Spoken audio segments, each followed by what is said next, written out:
Reciban un cordial saludo. Les habla el ingeniero civil Daniel Mario González Arce. En esta oportunidad voy a brindar algunos alcances respecto a una problemática que aqueja una infraestructura, eh, siendo más específico un túnel que capta y canaliza agua de la cuenca intermedia, acá en la región Arequipa. Básicamente se ha dado o se está dando algunos alcances y esperemos que esto tenga un buen fin, sobre todo para poder concientizar a nuestras autoridades y al público en general, siendo los más involucrados o los involucrados directos nuestros amigos del distrito de Majes y alrededores. Eh, para, esta, para esta pequeña charla voy a presentar estas diapositivas y espero que sea de bastante utilidad para que puedan despejar algunas dudas respecto al estado situacional de esta estructura. ¿Por qué inicio con este tema de carbonatación en estructuras de concreto? Porque es un efecto que ahorita se está dando y quizás no ha sido identificado y no le han dado el tratamiento que debe. Como ustedes pueden ver en imágenes o una gráfica bastante detallada, el efecto de la carbonatación en el acero de refuerzo, ¿no? Acá tenemos imagen y que esto causa o genera el desprendimiento y fisura del concreto, ¿no? Se genera un efecto expansivo en los aceros de refuerzo, ¿no? Como que el concreto empieza a expandirse. Pero, ¿qué es la carbonatación? Vamos a darle algunos conceptos, ¿no? La carbonatación es el proceso generado cuando el dióxido de carbono de ambientes contaminados, ¿no? Como ejemplo la lluvia ácida, comienza a reaccionar con el hidróxido de calcio del concreto, ¿no? Un derivado de la reacción del cemento con el agua. Esa reacción da lugar al carbonato de calcio, de ahí proviene el nombre de carbonatación. Otra definición, cuanto a la carbonatación, que es el efecto del CO2 en los poros pues, del concreto, ¿no? Aquí tenemos una imagen, ¿no? En la que el CO2 y, por decirlo así, el contenido de humedad del ambiente puede generar la carbonatación del concreto, ¿no? Hay una prueba específica en la que podemos evaluar qué parte del concreto ha sido afectada o no, y que en este caso la más expuesta es la parte externa pues, del concreto.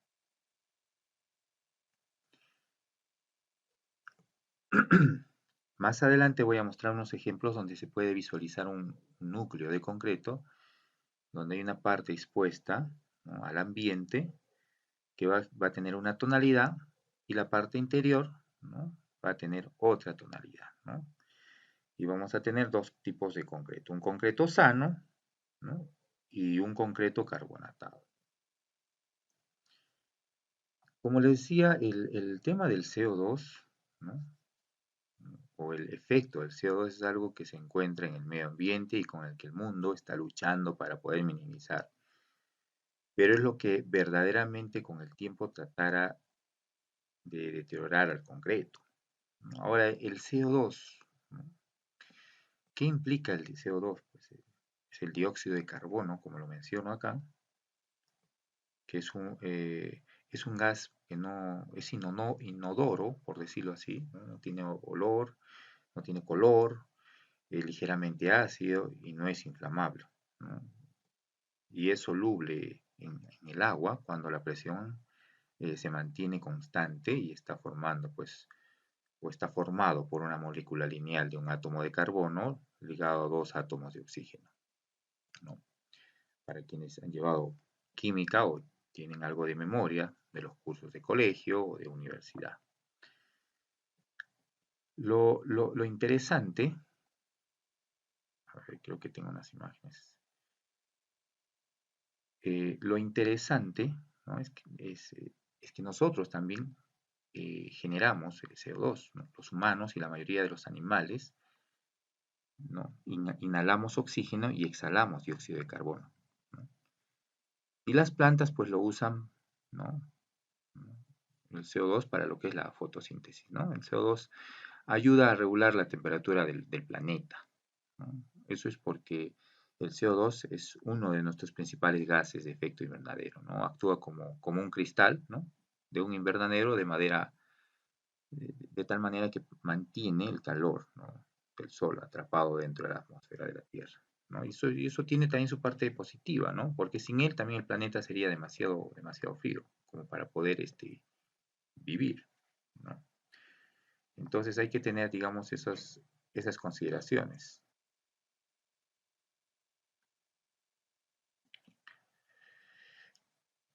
La, la carbonatación, ¿no? Va a reducir el pH del concreto, ¿sí? De forma drástica. En un concreto sano estamos hablando que el pH oscila entre 2 y 13.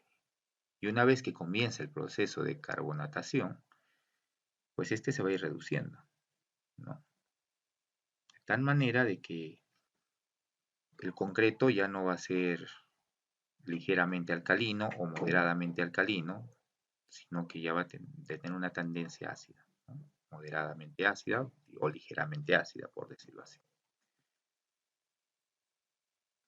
Esta imagen es del túnel 9, y así como estas imágenes que muy amablemente me han facilitado eh, las imágenes de la Junta de Usuarios de MAGES, se ha podido dar algunos alcances. Se han presentado algunos daños ya en la superficie de los canales, o perdón, en la superficie de las paredes del tubo. Entonces, vuelvo a repetir, esto es importante, porque la idea es que cuando se haga un trabajo de evaluación, se recomienda de que se pueda determinar el pH, ¿sí? El pH del concreto.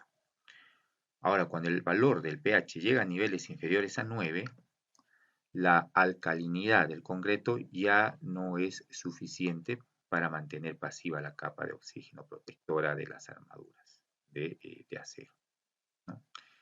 ¿Qué va a provocar? Que ante la presencia de la humedad, ¿no? Y el oxígeno disuelto, se active la corrosión de las armaduras tan embebidas, ¿no? En el concreto. Por ende, pues el concreto se va a encontrar en un estado de precariedad alcalina, ¿no? Conocido como concreto carbonatado.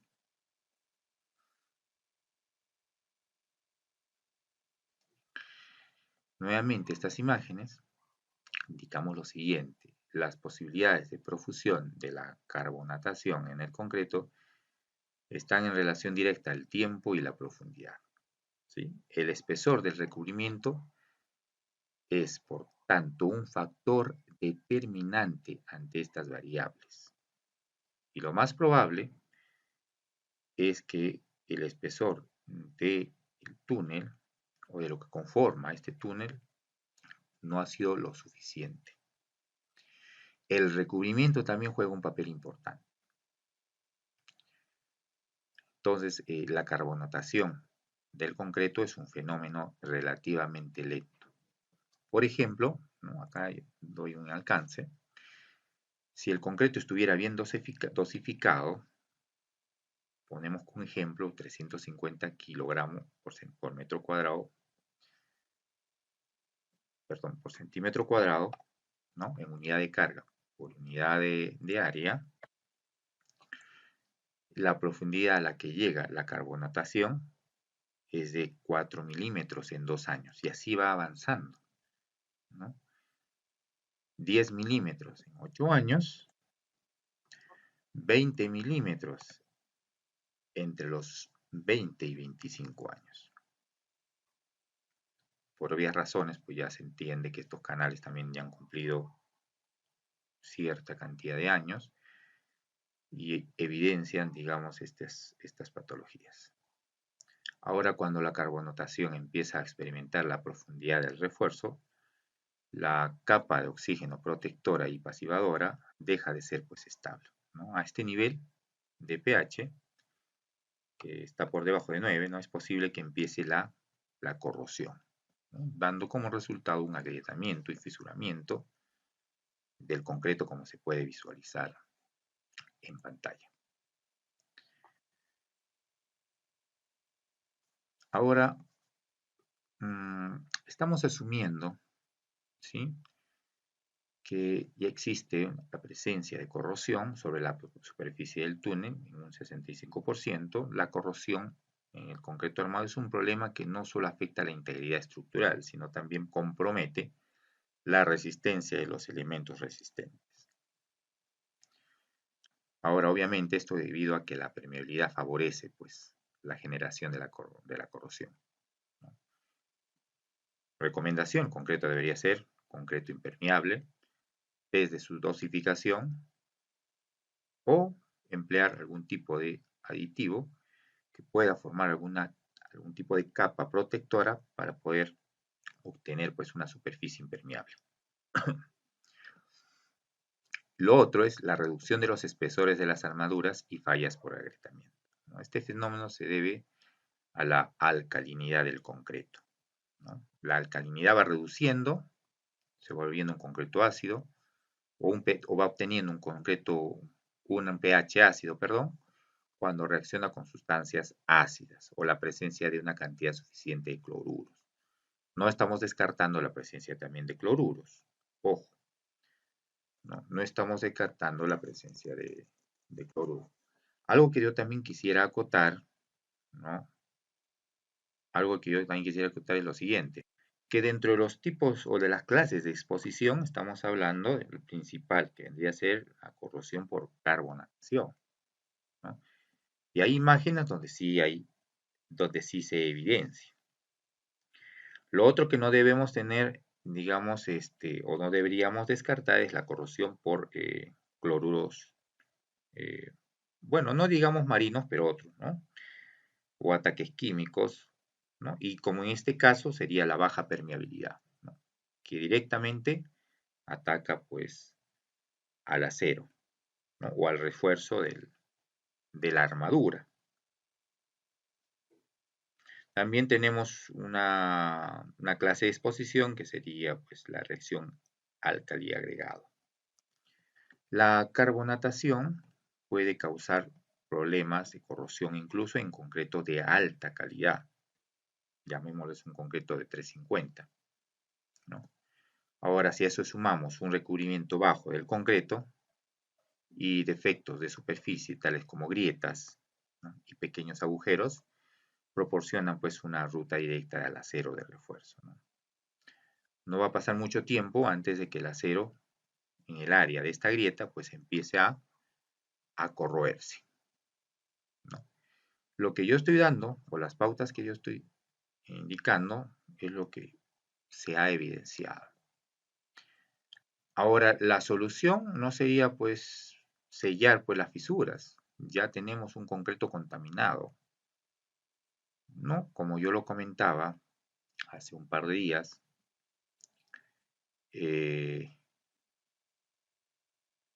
ya la estructura, como un enfermo de cáncer, cuando ya le indican de que lo único que queda es alargarle la vida, que tiene metástasis, pues simplemente le dan algunos medicamentos para apaciguar el dolor. En este caso, pues ya tenemos un concreto pues contaminado, y al estar contaminado, pues una solución no sería pues parchar las fisuras o las grietas, ¿no? Que es lo que de manera errónea se ha estado se ha estado realizando. Y no solamente este tipo de estructuras, ¿no? En otro tipo de estructuras, donde como les he comentado, tienen, ¿no?, distintos tipos de exposición, ¿no?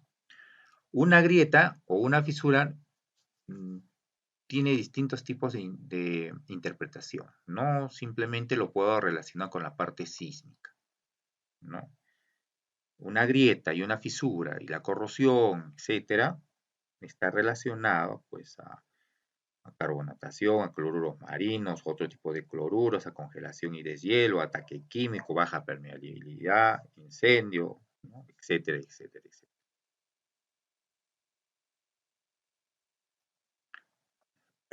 Perdón. Tenemos más imágenes. En el caso del túnel 9, nuestros amigos de la Junta de Usuarios han compartido algunas imágenes donde se han evidenciado algunas grietas, ¿no? Algunas grietas. Ahora, todo esto nos indica que ante la carbonatación, que es una degradación química del concreto, debemos evitar, pues, ¿no?, una mala dosificación del concreto. No podemos concebir un concreto poroso, ¿no?, para otro tipo de uso, posiblemente. Puesta en obra que facilite su fisuración, espesores de recubrimiento pequeños, ¿no? Los recubrimientos, pues, no van a ser como una columna de 4 centímetros. Estamos hablando, pues, de un recubrimiento que supera los 7, 8 o 10 o 9 centímetros. Exposición a medios agresivos, ¿no? Acá hay un detalle también, que no sé si están en estas imágenes, pero la estructura debe presentar y presenta moho u hongo. Es lo más probable. Eso debido a la porosidad de la superficie. Todo está encajando, ¿no? En este diagnóstico todo encaja, como un rompecabezas. La presencia de humedad, o por obvias razones, por el tipo de uso, ¿no?, de la estructura, eso va a dar cabida a que se encuentre o que dentro de la superficie se encuentre adherencia de moho o hongo, ¿no? Y esto es un indicador de desgaste de elemento por la pérdida de materia, ¿no? Y esto porque las temperaturas, ¿no?, van a estar oscilando entre los 25 y 35 grados. Esta es otra imagen que nos han compartido. Si pueden ver, eh, las varillas ya están expuestas, ¿no?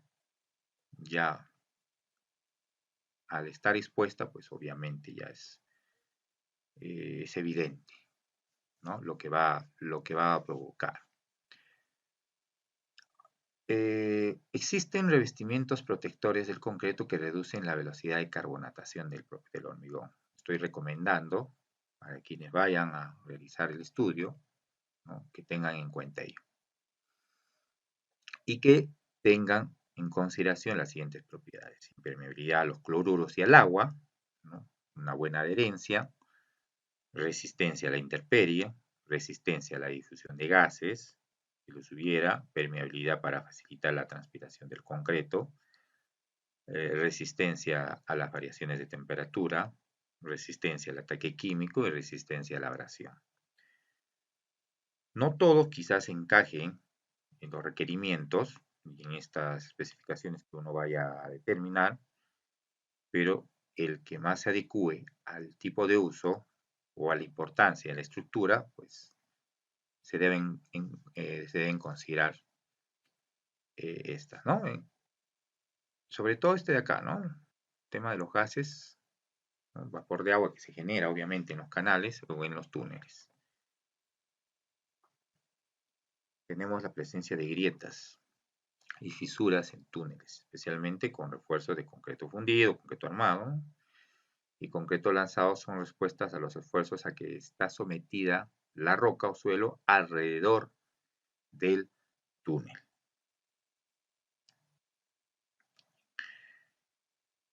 Ahora, las grietas y fisuras, ¿no?, van a representar dos cosas: fallas estructurales del concreto y zonas de alto drenaje.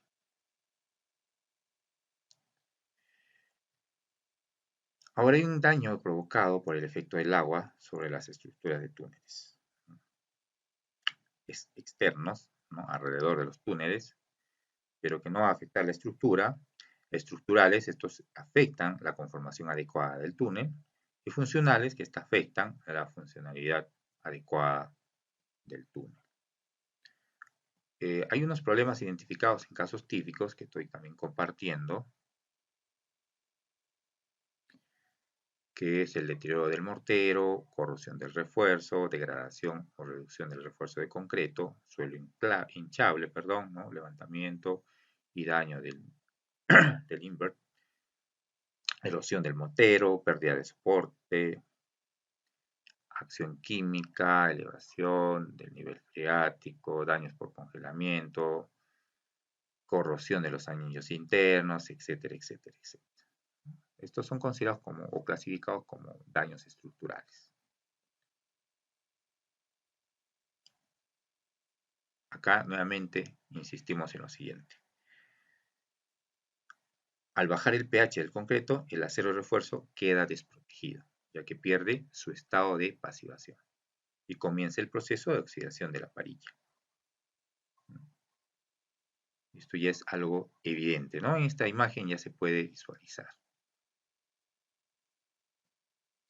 ¿no? Lo que ha sucedido es que eh, al, al generarse la carbonatación, que es un proceso químico, pues se van a, o va a dar cabida a estas grietas, que no tienen nada que ver con el tema de la parte sísmica. Acá podrían pensar de repente que había un terremoto y ha generado, ¿no?, la pérdida de resistencia de estas estructuras, ¿no? Por consiguiente, pues, estructuras que están dañadas, que están agrietadas, por consiguiente, están en un estado de precolapso. Ahora, la pasivación es el estado en que el acero de refuerzo se encuentra libre de riesgos de presentar oxidación, pero ya no es el caso de acá, ¿no? Ya no podemos decir que la pasivación se mantiene, se conserva y siempre y cuando el concreto esté en un estado alcalino. Acá ya no está en un estado alcalino, está en un estado ácido, ¿no? Ya está expuesto. Y si podemos ver esta malla o esta capa o esta primera capa, no puedo deducir tampoco si estas paredes o esto que conforma el túnel tiene dos capas o solamente una capa de acero de refuerzo. En el caso de que tenga una sola capa, es evidente que el recubrimiento pues mínimo, y es evidente que presenta, ¿no?, este efecto, ¿no? Ya uno ya está detectando la carbonatación. Y lo que uno tiene que hacer es prevenir el colapso.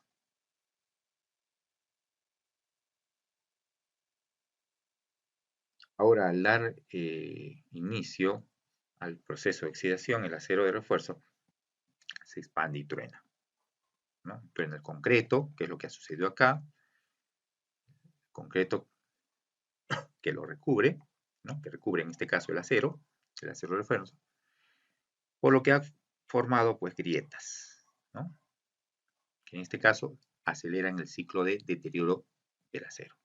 Ahorita ya el acero, obviamente ya por el tiempo que ha pasado, ya se encuentra deteriorado,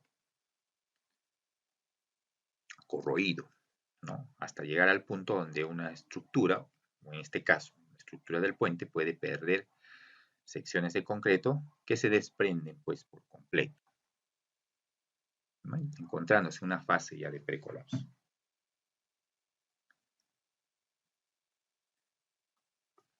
¿Cómo prevenir la carbonatación y con qué soluciones? La carbonatación es un proceso totalmente prevenible, ¿no? La clave, o acá la idea es que se tenga que evitar que el dióxido de carbono tenga contacto con el hidróxido de calcio, ¿no?, del concreto, porque una vez que los dos se, se conecten, pues vamos a tener serios problemas.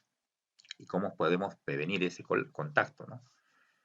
Lo más recomendable es recubrimientos encima del concreto que fungan como una capa de desgaste y sacrificio para que el dióxido de carbono no llegue al concreto.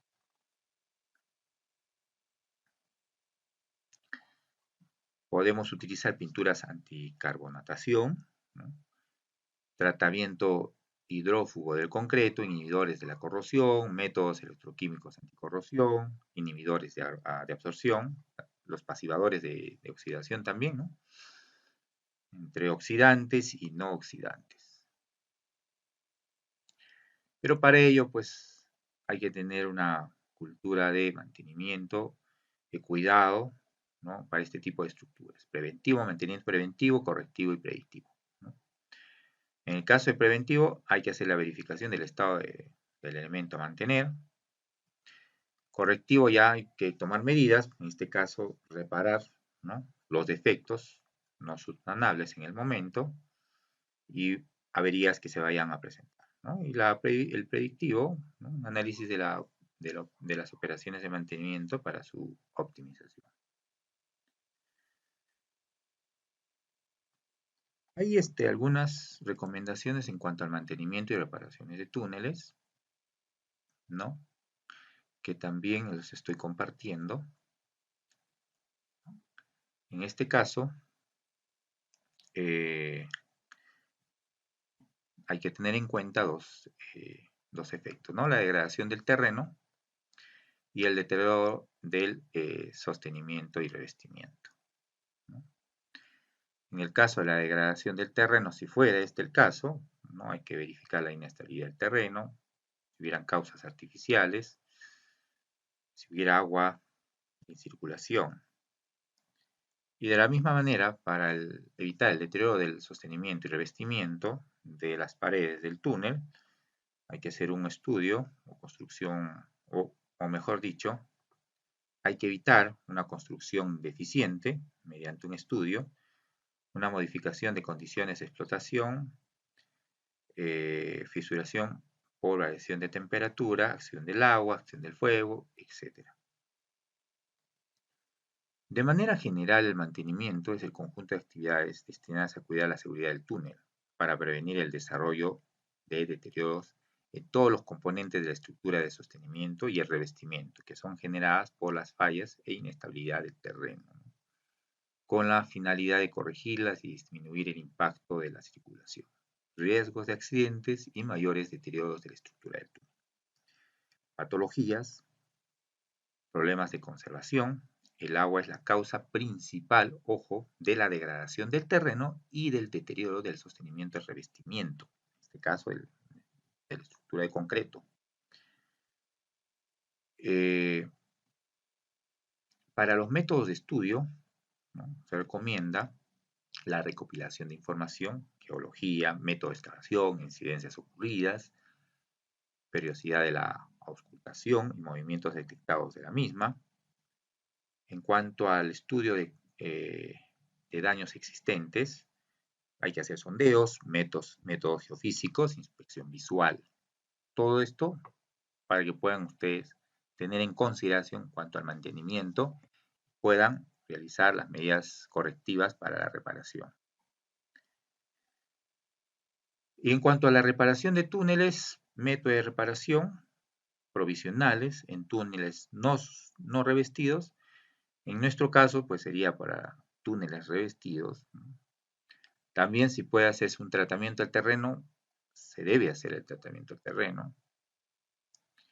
Para el mantenimiento sistemático hay metodología de inspección, inspección visual rutinaria, ¿no? Limpieza, la reparación de daños por accidentes, eso es importante, y la revisión del pavimento y la señalización, que eso también debería considerarse. Hay un comparativo entre normas, la peruana, la colombiana y la chilena, para que ustedes puedan tener a bien poder revisar estos criterios. El problema más importante en los túneles es la filtración de agua subterránea. Ante estas filtraciones o la agresividad de los suelos, si no las controlamos, va a acelerar el deterioro del revestimiento del túnel y los procesos de corrosión de las armaduras. Eso ténganlo en cuenta, por favor. Eh, algunas recomendaciones en cuanto a las reparaciones se está dando, ¿no? Eh, Hay algo que yo quería acotar acá, y he visto en las imágenes de un PPT que se nos facilitó, que había elaborado la Junta de Usuarios, es la existencia de grietas, ¿no? Sí, esas grietas es una evidencia de que el túnel ha sufrido movimientos desde la primera aparición hasta la fecha. Movimientos que se pueden explicar por el fenómeno de squeezing, que se produce cuando los terrenos soportan una presión superior al 60% de su resistencia de compresión. Que también podría ser eh, una, una razón, pero sería parte del problema, ¿no?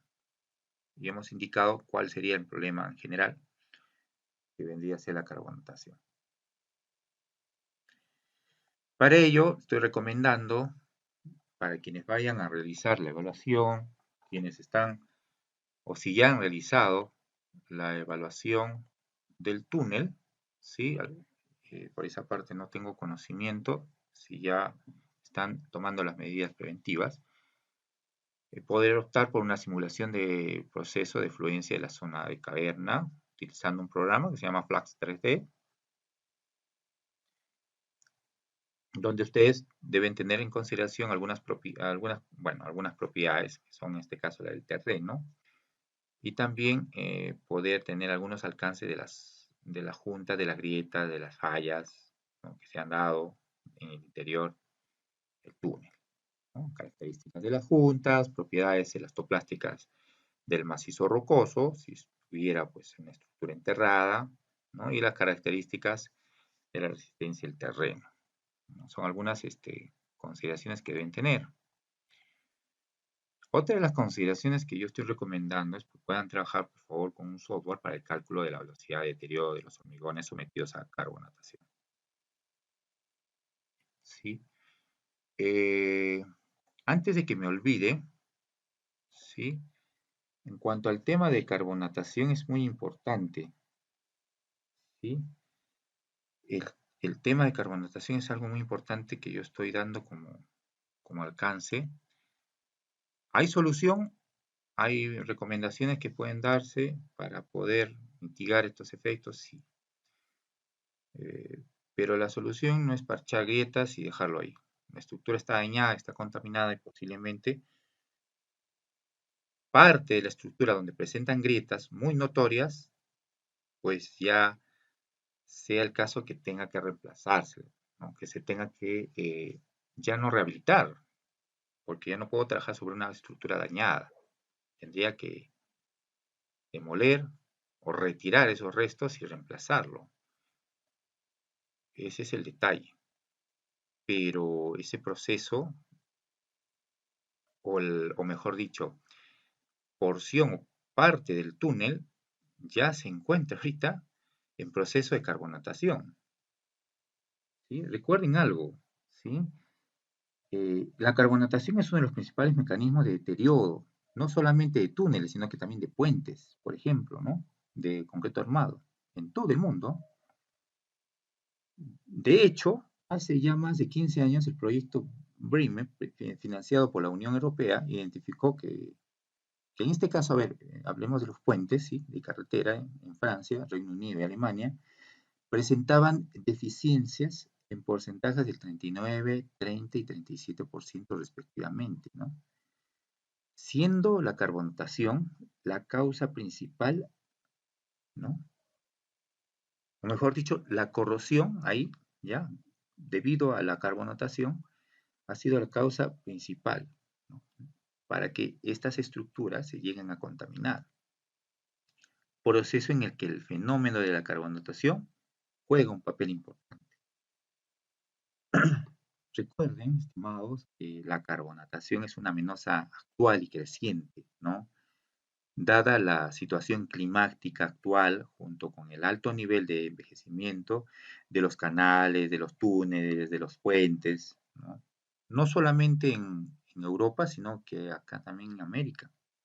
De hecho, según los informes de previsiones climáticas futuras, la durabilidad de las estructuras de concreto armado se verá más afectada a medida que aumente la concentración de CO2 en la atmósfera, ¿no? Así nos encontramos que el impacto de esta problemática es, es tal que hasta ha sido la causa del colapso de estructuras, como puentes y túneles.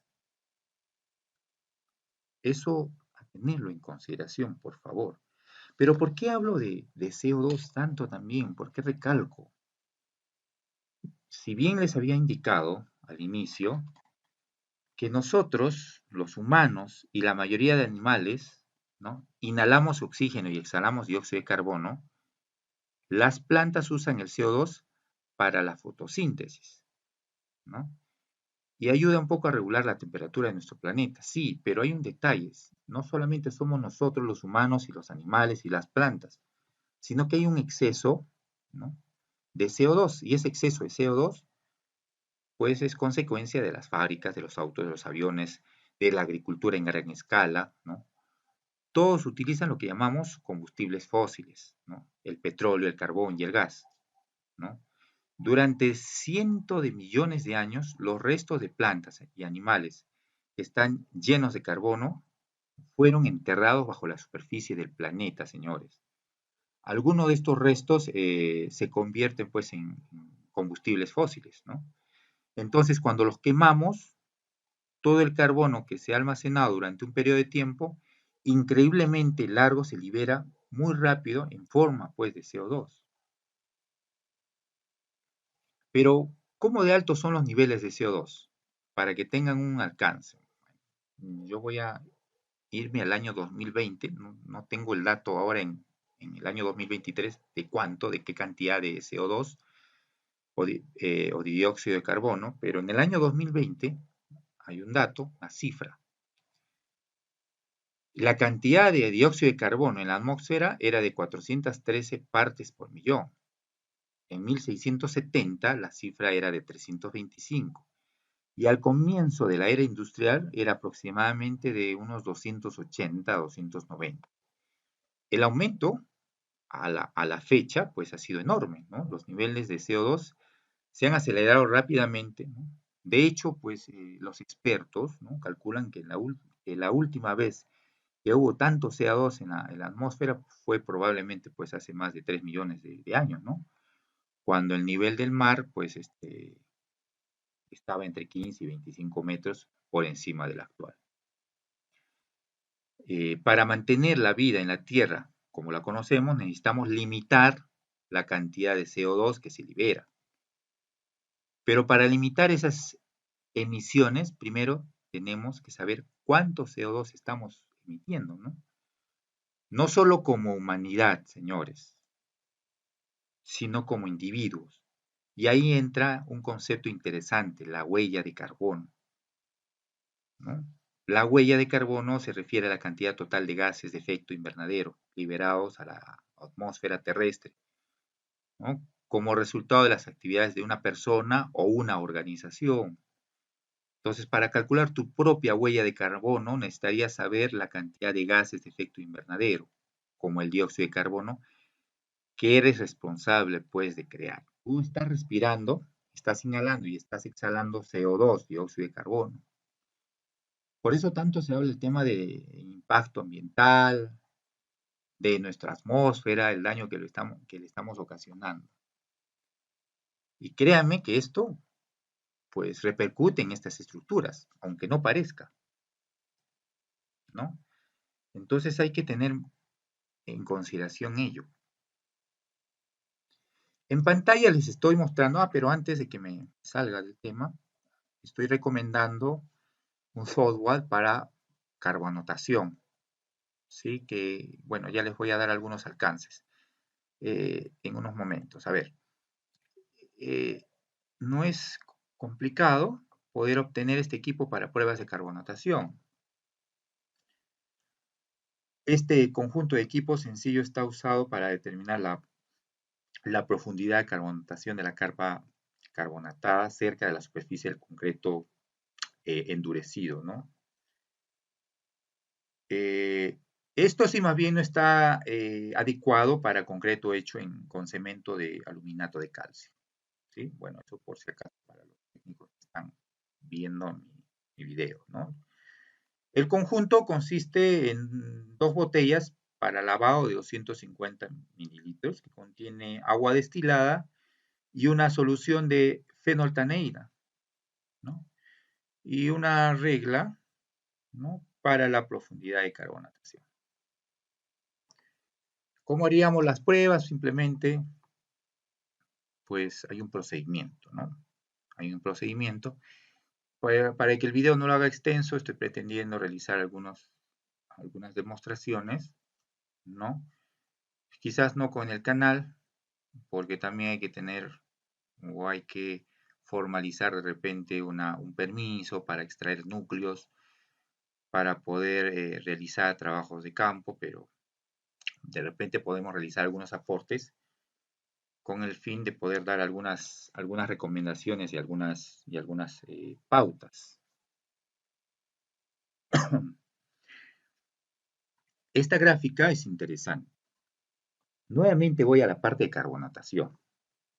Entonces, como yo les estaba comentando, la carbonatación es un proceso químico en el que el dióxido de carbono, ¿no? Recordarán, dióxido de carbono es CO2, ¿no? Acá está.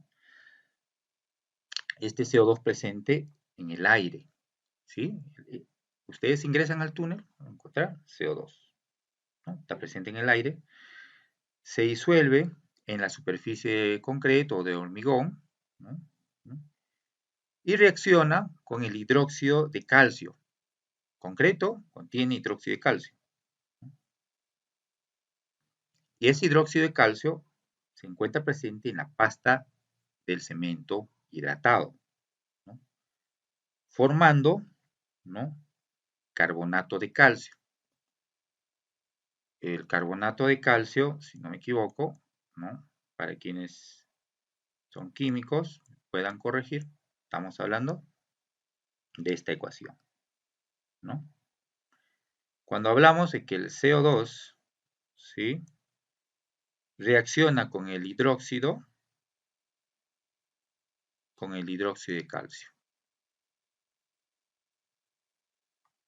¿no? Nos está formando carbonato de calcio. Ahí está, ¿no? A medida que la carbonatación progresa, ¿no?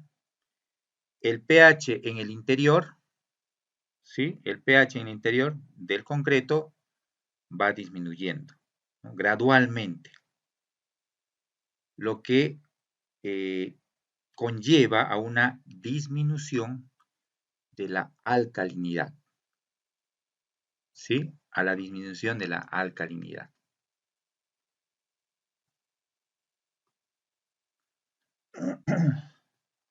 En esta imagen, ¿no? Se aprecia, ¿no? El avance del frente de carbonatación frente a la reducción de pH del hormigón. Ahora, cuando la carbonatación, ¿no?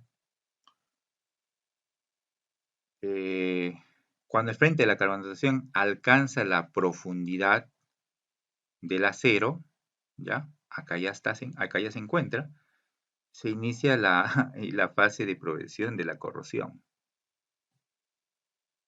Y acá lo tenemos. Esto ya es evidente, ¿no? Habiendo causado hasta ese momento, ¿no? Algunos cambios, ¿no? Pero, ojo, mientras sigue avanzando, ¿no? Todavía no hay daño, pero ya con el proceso ya va a conseguir de que se pueda corroer el acero. Ahora, eso debe, eh, debe tenerse en cuenta, se debe tener en consideración, por favor. Mucho cuidado para los técnicos, para nuestros colegas, ingenieros que vayan a hacer la evaluación, les estoy dando algunos alcances, humildemente, para que puedan tener en cuenta, por favor. Ahora, como se muestra acá en la siguiente figura, ¿no? El proceso de corrosión suele dividirse en dos etapas, ¿sí? La etapa de iniciación, ¿no? Y la etapa de propagación, ¿sí? Tenemos dos etapas. Ahora, durante la etapa de iniciación de la corrosión, los agentes agresivos son transportados, ¿no? A través de la capa protectora del hormigón.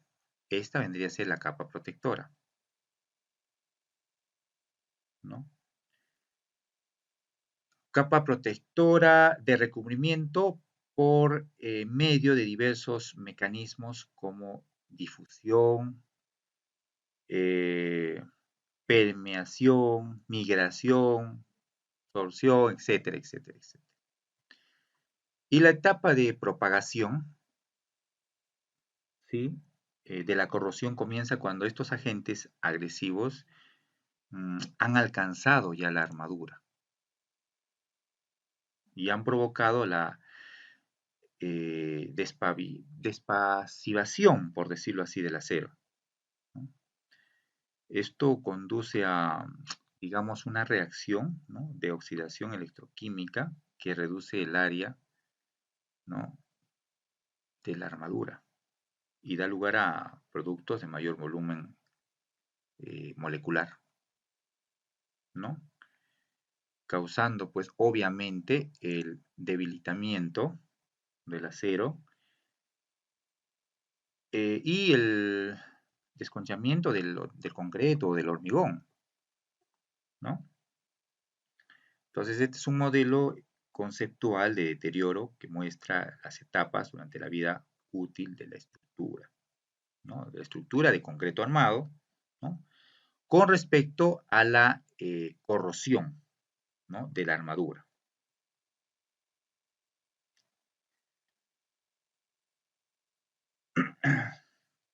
Ahora, en base a lo anterior, podemos afirmar que cuando los daños estructurales, debido a la corrosión, ¿sí?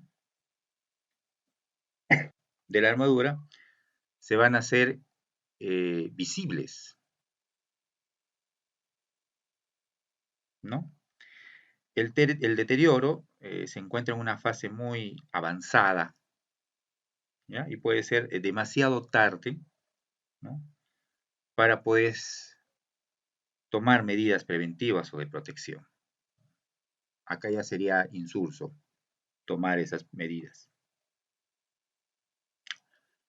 Tengan en cuenta, colegas, que es importante destacar que la velocidad de carbonatación del hormigón puede verse afectada por diversos factores, ¿no? Como la calidad del cemento, ¿no?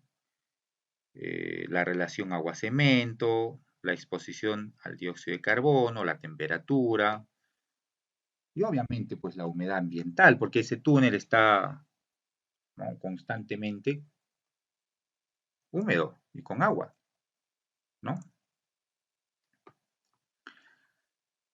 Ahora, ¿cómo controlar el avance de la carbonatación? Puede haber preguntas, ¿no? Yo gustosamente también voy a estar respondiendo el chat, ¿no? Voy a dejar también número de celular, si hay algunas consultas, para poder dar algunos alcances. Ahora, tradicionalmente la evaluación de la profundidad de carbonatación suele realizarse mediante una prueba semidestructiva, ¿no? Que consiste en rociar pues un indicador coloreado sobre un testigo extraído de la estructura. Puede ser un núcleo que se extrae con, ¿no? Una probetita con estos colores diamantina, ¿no? Ahora, cuando la estructura es grande, esta prueba debe llevarse a cabo, pues muchas veces, si se debe evaluar la variabilidad de la profundidad de carbonatación, ¿no? En este caso, la extracción de múltiples testigos puede resultar técnica y económicamente pues, inviable. Además, esta evaluación no es capaz de detectar correctamente el proceso de deterioro en fases suficientemente tempranas. Por tanto, estimados colegas, resulta necesario poder diagnosticar la profundidad de la carbonatación, ¿sí? En la fase más temprana posible. Y no lo digo que solamente se aplique esto para nuestros amigos de Majes, ¿no? Tenemos en La Joya, nuestro distrito vecino, ¿no? Y predecir su evolución para evitar pues el inicio de la fase de progresión de la corrosión, ¿no? Únicamente en las fases tempranas se pueden prevenir, ¿no? O detener los efectos de la carbonatación, evitando pues el inicio de la corrosión. Ahora, actualmente no existe ningún sensor montado en superficie que pueda instalarse en estas estructuras existentes para cuantificar con precisión la profundidad de carbonatación, ¿no? En etapas tempranas de forma continua y no destructiva. Tampoco hay forma de predecir con exactitud la evolución de la carbonatación y determinar cuál puede ser la influencia global, ¿sí? Dentro de una estructura. En este caso específica estamos hablando de nuestro puente. Ahora, nuestra opinión como expertos, ¿no? Debido al importante cambio climático al que nos encontramos, con el correspondiente aumento del dióxido de carbono, se ha demostrado que el hormigón armado o concreto armado se deteriora o se va a deteriorar más rápidamente, ¿no? La carbonatación del concreto, ¿no? Fenómeno provocado por la penetración del CO2 atmosférico en el mismo, se está convirtiendo en un factor, digámosle, perjudicial, cada vez más importante para estas estructuras, ¿no? Que presentan este material en su elemento estructural. Por este motivo, ¿sí? Urge prestar más atención a esta cuestión, ya que es la única forma de evitar elevados costes de reparación e incluso derrumbes, ¿no? Es evidente que una inspección visual, ¿sí? No es suficiente. No es suficiente, por favor, ¿no? Para adelantarse a este fenómeno, ¿no? Que de pasarse por alto en la inspección puede acabar siendo pues catastrófico. En cuanto a las recomendaciones que estaba dando para el empleo de softwares, ¿sí? Eh, puedan tenerlo en consideración, un software para poder calcular la velocidad de deterioro de los hormigones. Y la idea, estimados colegas y público en general, eh, que el software pueda permitir el cálculo teórico, ¿no? De la profundidad de carbonatación de las estructuras de concreto obtenido mediante cementantes, ¿no? Como Portland, ¿no? De repente conocido como cemento Yura, o escorias activadas alcalinamente, ¿no? Al 100%, y las mezclas obtenidas a partir de la adición de materiales pozolánicos, ¿no? Como el humo de sílice, o cenizas volcánicas, entre otros, ¿no? Ahora, el software, ¿no? Hace el cálculo de la profundidad de carbonatación por medio de dos ecuaciones. A ver, vamos a... ¿Ya? Hay una primera ecuación que utiliza el modelo matemático general de todos los procesos físico-químicos que intervienen en la carbonatación del concreto. Y la segunda ecuación, bueno, no he querido colocar acá números para no marearlos. En el caso de la segunda ecuación utiliza la cantidad de cementante y la reacción pozolánica de los materiales cementicios. Estoy dando algunas consideraciones.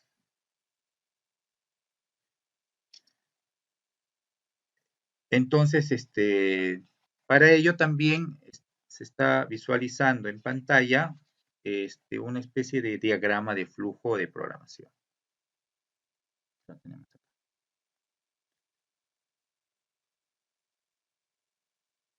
Ahora, este programa, ¿no? O el software de carbonatación requiere que el usuario seleccione la ecuación con la cual pueda realizar el cálculo, ¿no? Luego debe configurar el tiempo máximo para realizar el cálculo y demás. Pero esto es algo que sí les doy con todo cariño, por favor, puedan solicitar, quienes puedan hacer la evaluación, estos criterios.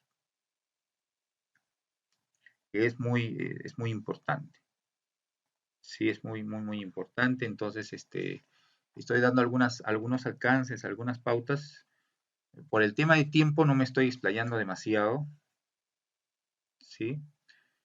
Recuerden, sí, que la carbonatación se puede producir de manera espontánea por acción del dióxido de carbono atmosférico o artificialmente bajo los efectos del dióxido de carbono a presión, que eso es lo que está sucediendo en el túnel, ¿no? Efectos de dióxido de carbono a presión, ¿no? La carbonatación del hormigón no está siempre ligada al tipo de cemento, ojo.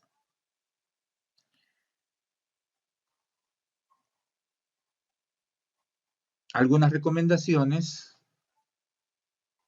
para no hacerlo muy extenso, queda en pantalla, ¿sí? Y de antemano agradecer por el tiempo que se han tomado posiblemente poder, poder escucharme, ¿sí? Y poder dar algunos alcances, ¿sí?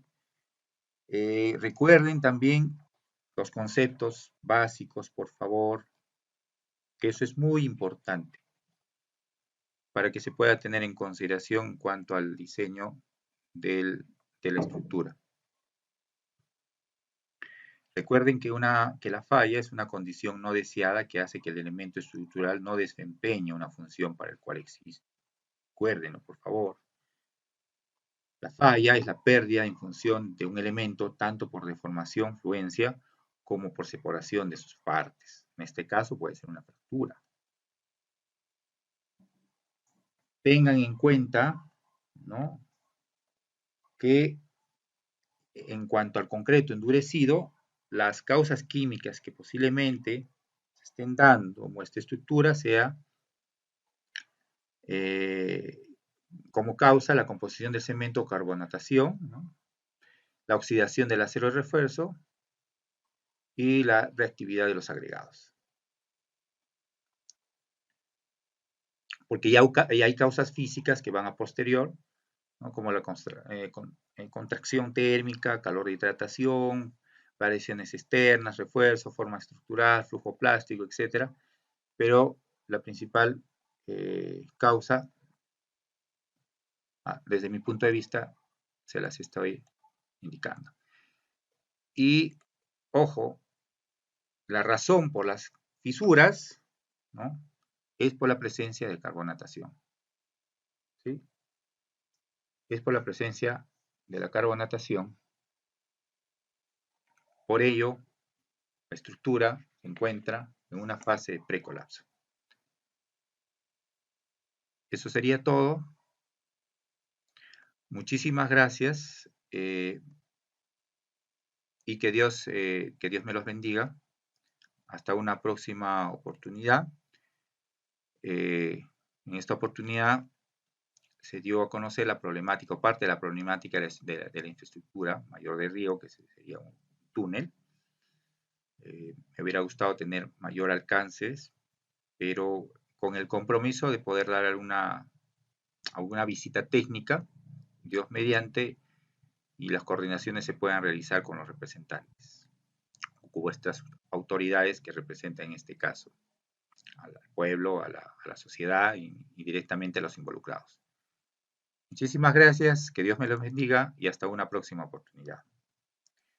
Mi nombre es Daniel Mario González Arce, especialista en Ingeniería Estructural e Ingeniería Sanitaria. Hasta pronto.